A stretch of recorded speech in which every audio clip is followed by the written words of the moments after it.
मेरे ससुर ने आज मुझे घोड़ी बनाकर नींद में गोदा में चीखती चिल्लाती रही, पर वह नहीं रुके।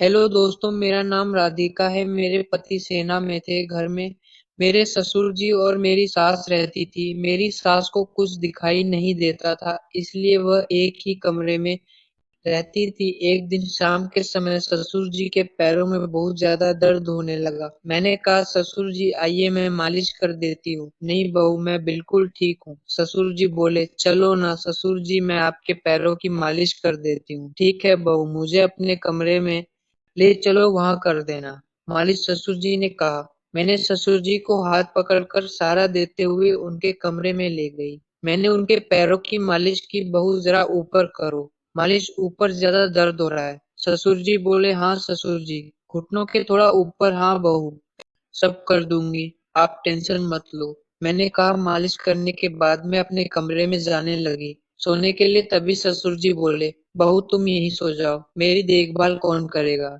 ठीक है ससुर जी, आज मैं यहीं सो जाती हूँ। मैंने कहा। ससुर जी को मैं अच्छा समझकर सो गई, लेकिन जब सुबह उठी तो मेरे बाल उलझे हुए थे। मेरे गाल पर ऐसा लग रहा था जैसे किसी ने रसमलाई समझकर इसका स्वाद लिया हो। मैंने ससुर जी को देखा, वे गहरी नींद में सोए थे।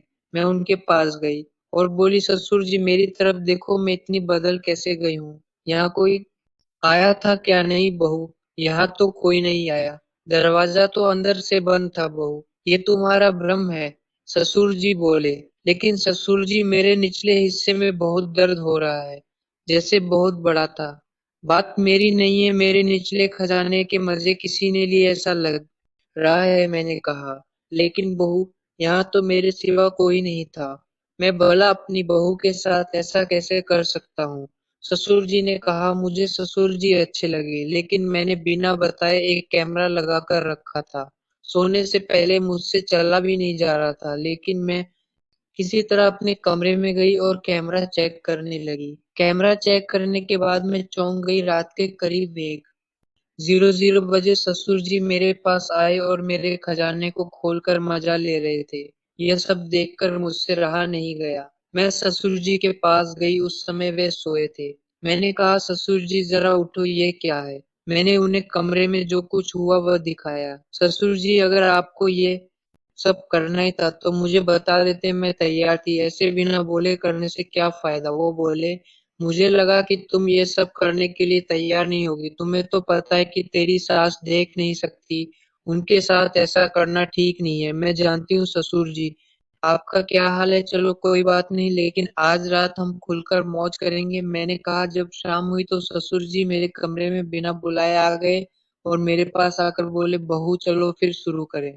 ससुर जी, अभी तक दर्द हो रहा है, एक बार खोलकर तो दिखाओ। मैंने कहा, ठीक है बहू, आओ मेरे पास। ससुर जी बोले। देखकर मैं हैरान हो गई।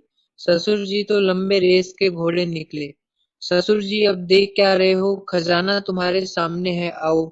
मैंने कहा, इतना सुकून तो मुझे मेरे पति से भी नहीं मिला, आज तो मजा आ गया। मैंने कहा, बहू मुझे भी बहुत दिनों से नहीं मिल रहा था, आज तो मैं इस खजाने को लेकर ही रहूंगा। ससुर जी बोले। ससुर जी ने 3 घंटे तक खजाना खोजा, उसके बाद वे थक गए। दूसरी बार में ससुर जी ने मेरा काम लगा दिया।